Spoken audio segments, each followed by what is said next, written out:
Bienvenue dans vos conseils du libraire. Le tawhid est le cœur de l'islam. Il a vocation à se manifester dans toutes les choses de la vie, aussi bien dans la famille que dans l'art, que dans la société. Bref, il doit animer notre manière de penser, il doit animer notre conscience et le tawhid est justement cette grande force puisque lorsque l'islam est révélé au prophète Mohammed, le tawhid est la première critique de la religion puisqu'il vient justement critiquer le fait qu'on donne des associés à Dieu, qu'on érige un clergé ou qu'on prenne les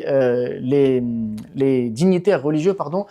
comme seigneurs en dehors de Dieu. Donc le tawhid est ce qui va bouleverser l'histoire humaine et le tawhid est donc ce qui doit orienter notre manière de vivre, notre manière de concevoir la vie et donc bien sûr notre rapport à tous les sujets de la vie, aussi bien l'économie, aussi bien l'art comme on l'a dit et la pensée de manière générale. Mais la façon dont le tawhid est souvent expliqué est une façon des fois qui est limitante puisqu'on l'aborde sous un angle théologique, donc on se rend compte qu'avec le tawhid ça signifie qu'on doit adorer Dieu seul et ne pas lui donner d'associés, mais on oublie un peu la partie utilitaire, c'est-à-dire que le tawhid doit surtout animer notre conception du monde, animer notre vision du monde et donc se manifester en toute chose. Et si l'islam a justement été capable de créer une grande civilisation, une civilisation qui a bouleversé l'histoire humaine, c'est justement car le prophète,